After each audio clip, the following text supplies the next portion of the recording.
Today is the last day of the Freedom Day long weekend, and many people have been reflecting on how far South Africa has come since that first landmark election in 1994.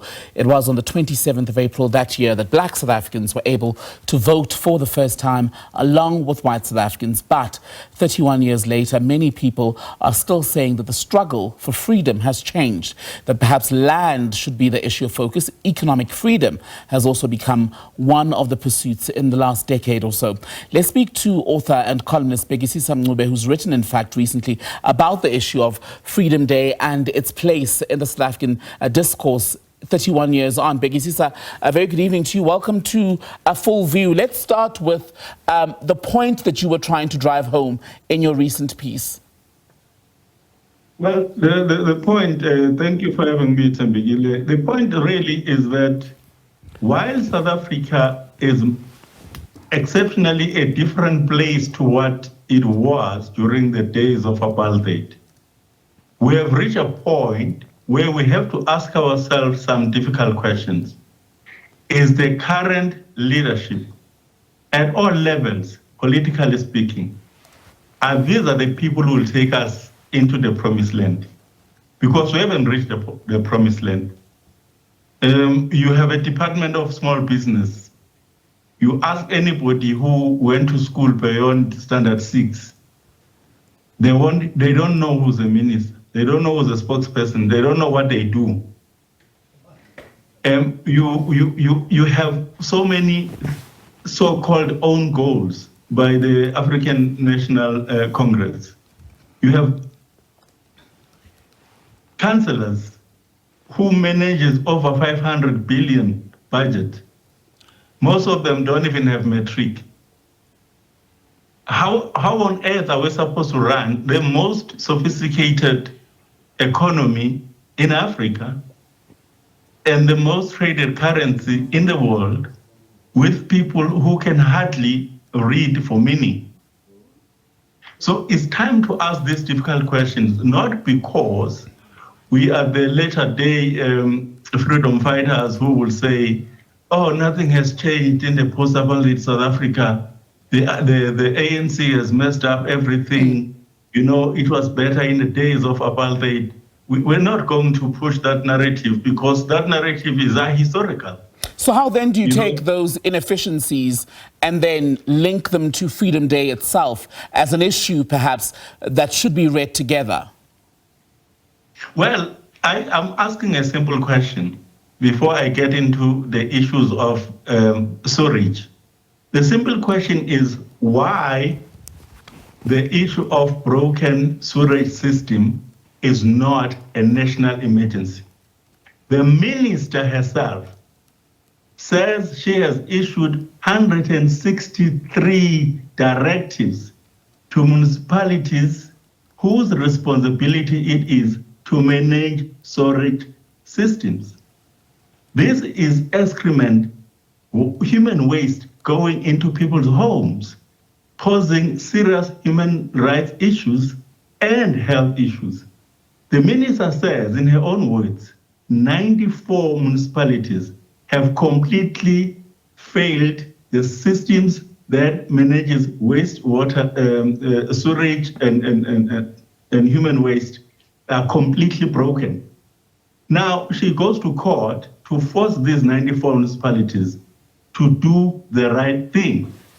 But every month, the staff in these municipalities get paid. The political leadership, the councillors get paid. Everyone is happy, except the people who are supposed to be served.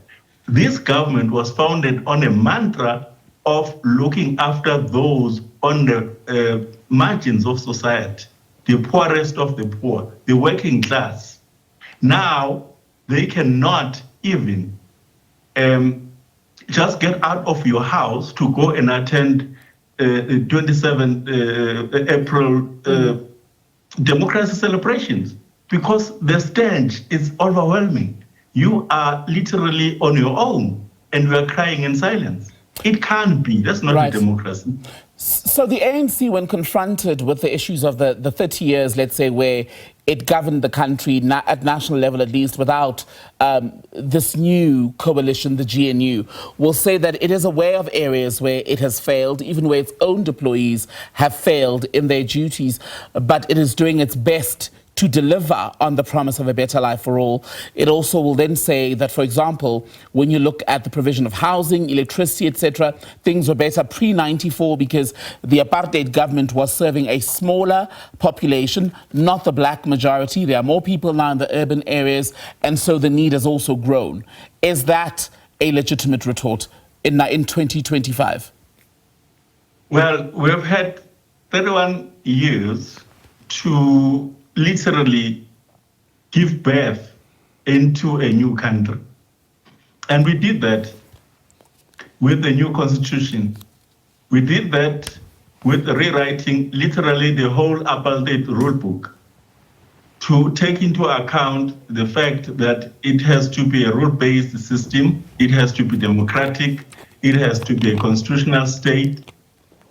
And some of those laws, they go beyond the so-called advanced democracies. We have just not basic human rights, but socio-economic rights, which is groundbreaking in its own way. So the ANC remains our liberators. They remain the only liberation movement that managed to sustain itself in the trenches for all those years. And the losses that were suffered by ordinary people who aligned themselves with the African National Congress. Okay. Those are the people that we should, when we do our work as commentators and politicians, we must think about those people and to say, what would Chris Hani say today about the human waste running into freshwater sources in Fall River, out of all rivers, which means we are putting the risk of all Gauteng residents at risk. It is a serious indictment on the current crop of leaders of the African National Congress. Is the GNU then an adequate response, the solution, the answer to all of those failings today? Well, the voters have decided or beginning to say that we are not going to be techies, we are not going to vote for Christmas. So what did they do? They did not give the African National Congress the majority it needed to govern on its own. So this is not some sort of ANC maneuvering to remain in power.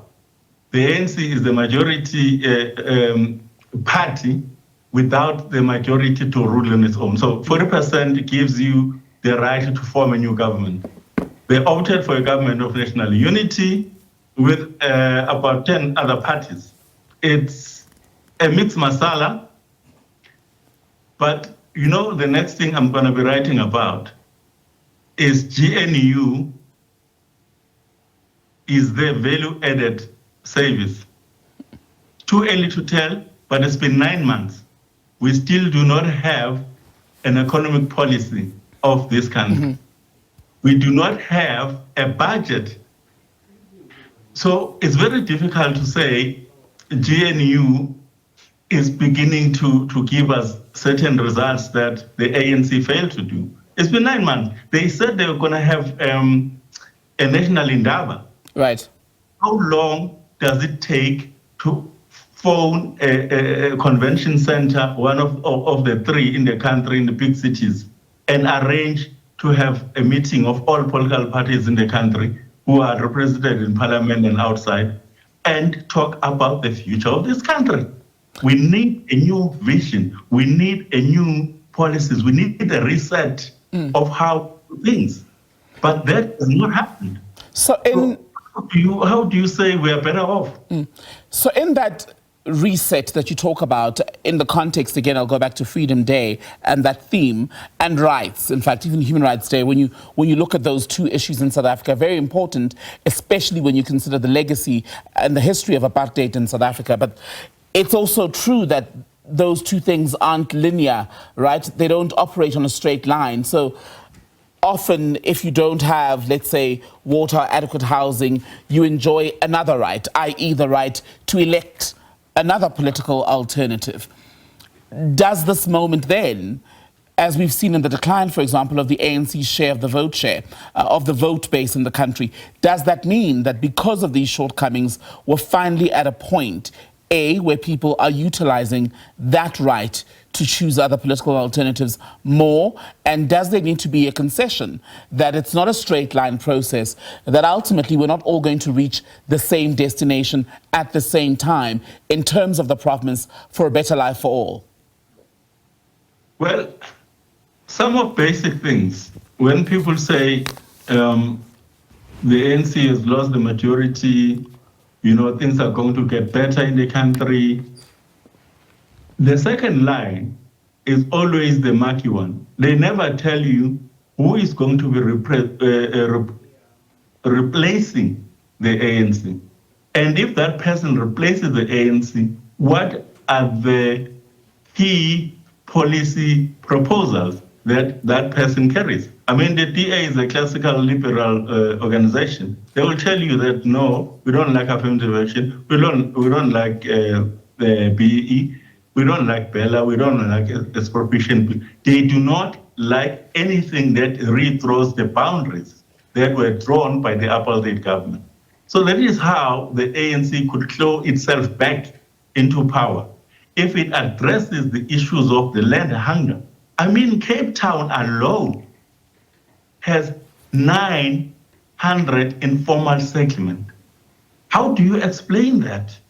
That we are in a democracy and there are people who wake up, who live every day without basic services, without sanitation, without clean water. They may have some jobs somewhere, but they are not able to afford Cape Town because the CBD in Cape Town is actually the best CBD in the whole country. So it's not just slick PR when the DA says when they govern Cape Town, they do it better. All metrics point to that, including Auditor General. But those are people in Cape Town, they made that decision that they no longer want the ANC. They made the decision at a provincial level that they no longer want the ANC. But at a provincial level, the DA is not performing as great as it performs at the city of Cape Town. Neither does it perform better outside of Cape Town. I've lived under DA administration for what I call the 7 lost years in Pretoria. They were changing mayors every 4 months. It was a circus. Bhekisisa Mncube, good to talk to you, author and columnist. Great to have your time on the SABC this evening.